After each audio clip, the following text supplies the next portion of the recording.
Hi, everyone, and welcome to the Science of Conversations. I'm Michelle Stills, the conversation coach.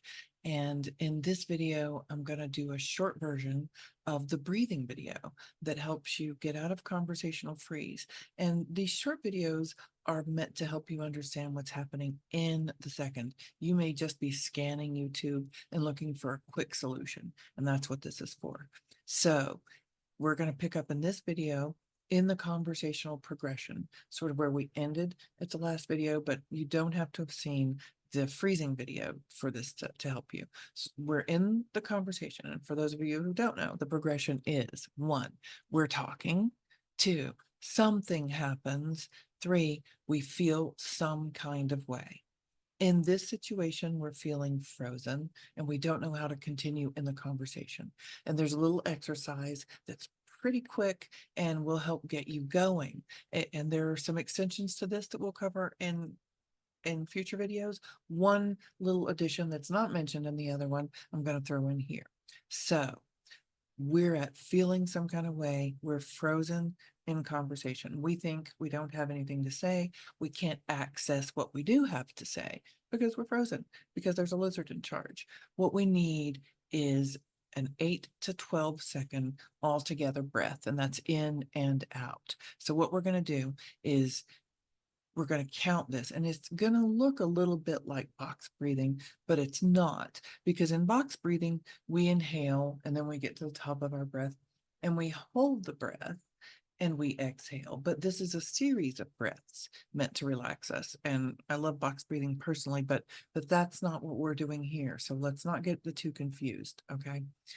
1, we're going to start wherever we are in our breath because we're frozen in conversation. We don't have time to evaluate it. There's a lizard in charge. There is no conductor. We need to get a conductor, an executive, our prefrontal cortex involved here. So in order to do that, we've got to chill out some of this neurochemistry that we've got going right now. And that is going to be primarily cortisol and norepinephrine.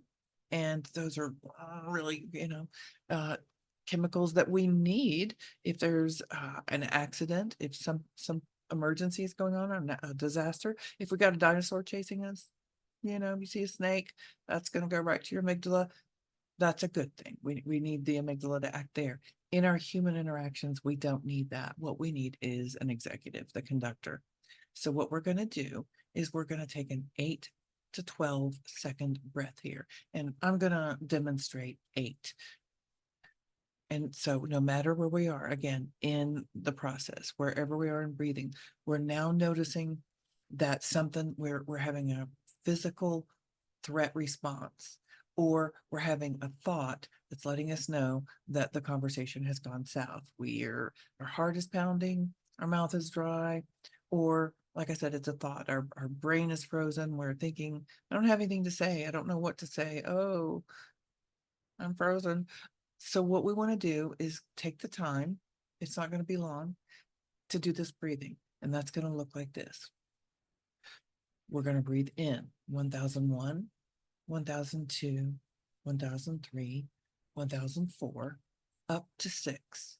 We're going to very briefly pause when we get to the top of our breathing, 4 or 6. And then we're going to exhale 1001, 1002, 1003, 1004, on up to 6. Now, this part's really important. Pay attention to your breathing from here on out. What's happening? Make sure you keep your breathing regulated, because if it gets too fast, too shallow, we're going to perpetuate or create anxiety and again alert the amygdala that needs to do something about us because we're not acting right. And we don't need that. We're good. The other It's important to note that the other thing this does is this counting. It will give you an innate sense of time in conversations, which will help you with awkward pauses, but we'll deal with that another time.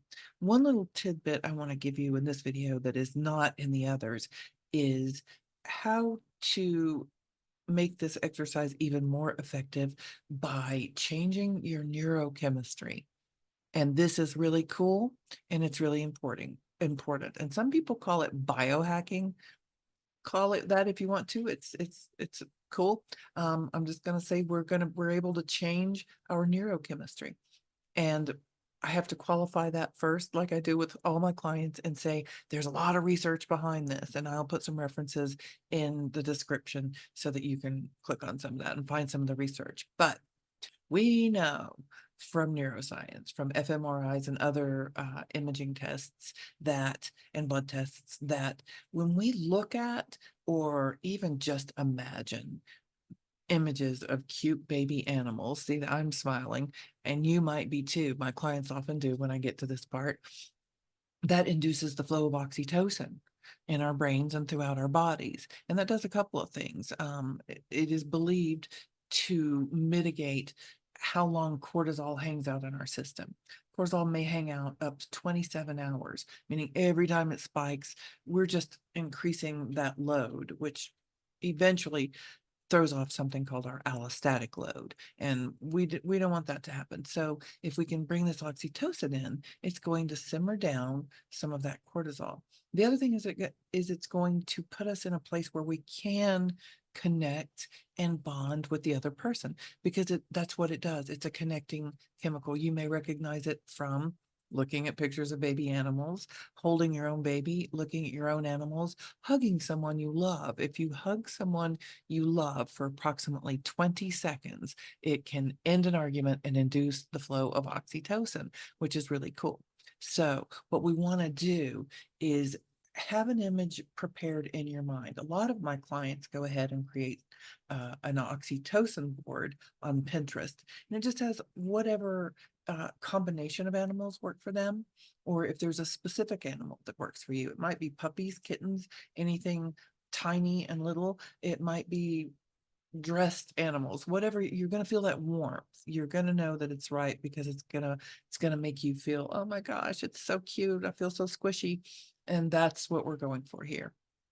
And so when we pair that with our breath in the conversation, we are now able to slow down, think about, where are we in the conversation?